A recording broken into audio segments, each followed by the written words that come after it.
Thank you for joining me for another Quick Hits conversation. I'm Dr. Robyn. With me today, I have Stewart Wiggins, Christopher Jerjian, and Atif Agha. Today, I would like to talk about what does it mean to be vulnerable or authentic at work, specifically professionally, without oversharing. Chris, I would love for you to kick us off. Yeah, this was a curveball, but if you sort of look at vulnerable as a word, it's always associated with weakness. Mm-hmm. And there's a lot of truth to that. But having said that, there's loads of variables involved, gender, age, state of mind, personality. So I think vulnerability is an asset, and it's also a negative.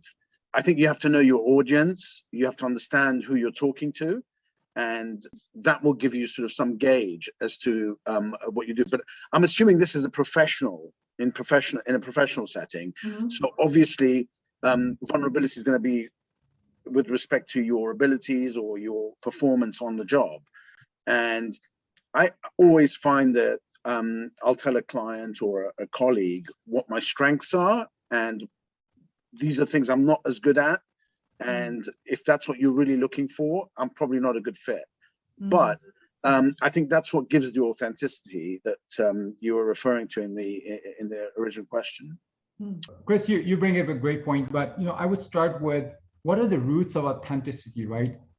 When we are really genuine about what we know and we're confident about it, our roots are strong and we know what we know. And then we are maybe okay to put ourselves in a vulnerable position to share our knowledge or to get ourselves out there, right? I think that's one part of it. I think the second really is when talk about if we're in a professional environment, it's not just you, right? You mentioned a lot of other variables that can play a part in that, but it's also what kind of team are you working in? Is the team encourages that vulnerability or is it the team that really puts you in a bad spot sometimes? The environment of the team, I think it's so crucial where people are either they are comfortable in bringing out what they know, making mistakes and continue to learn on it.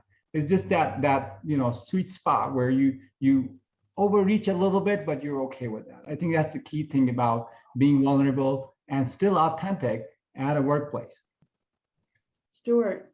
So I always look at these things in terms of, kind of level setting what we're actually looking for. So when I look at vulnerable, I think Chris said it. I mean, I don't want to confuse that as being weak.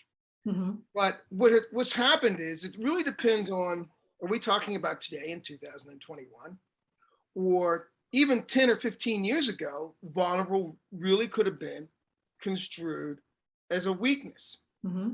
So this is how I level set it. I level set it as authenticity is really behaviors and actions. Okay. Do you say what you mean? And do you do what you say? And it doesn't necessarily have to be construed as a weakness. The only caveat I add to that is it depends on the role that you've had. Now, I was in the military for 10 years. There's a lot of pseudo-machoism there. And, vulnerability and weakness maybe don't go hand in hand with success on the modern battlefield.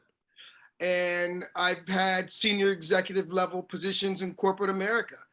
And depending upon the company and the culture of the company, it would depend on whether you can be vulnerable. But I think really if the operative word is authentic, then I'll go back to what I originally said. Authenticity is actions and behaviors that match the words that you're saying. For me, being vulnerable and authentic means that I share what is most important in the moment with that person, regardless of the risk to me. And it's interesting that all three of you have not talked about the bit about oversharing and where is that line? Because I know that it's easy for me to cross it. I mean, I'm a woman and I'm a psychologist. So for me to step into a space that might be considered oversharing is much safer than it might be for other people. But how do you share with someone that you understand, that you can be sympathetic, that you can be compassionate, and you have a story that shows that without it leading to as Brene Brown calls it, an authenticity hangover, and feeling confident in your professional space? I would take it a little bit differently. I don't want to look at it as oversharing. What I want to look at is, are you authentic and genuine enough to do whatever it takes to help that other person? Whether or really get yourself out there and be open to the extent that you get the message across. Are you going to risk oversharing? Who cares? If you've gotten what you really wanted to do, and if you've helped the other person, if you really help yourself by sharing your concept or whatever you're sharing at work. Oversharing, I would not even look at that unless someone's like, he's always talking and he's always has this data that nobody's interested in. Well, then you're making a wrong start to begin with. I mean, you know, I did mention gender and I did mention audience. And I think women tend to, and this is generalization, of course, but women tend to appreciate vulnerability more than men do. Men. Well, so you know, in and the public, especially I'm going to interrupt you, because in a Yeah. public setting, that's true. Yeah. One-on-one, I don't find that to be true. Sorry, No, go ahead. one-on-one, no, I agree. But I mean, in my world of business, commercial real estate, if you go to New York City, you cannot show vulnerability. It's just not on the cards. And as sad as that is, it's the reality, because the other person is going to read that as pure weakness. However, in the suburban markets, it's slightly different. You know, there's a machismo in our industry. And if you notice, there are not that many women in our industry, more so today than ever before, which I, welcome.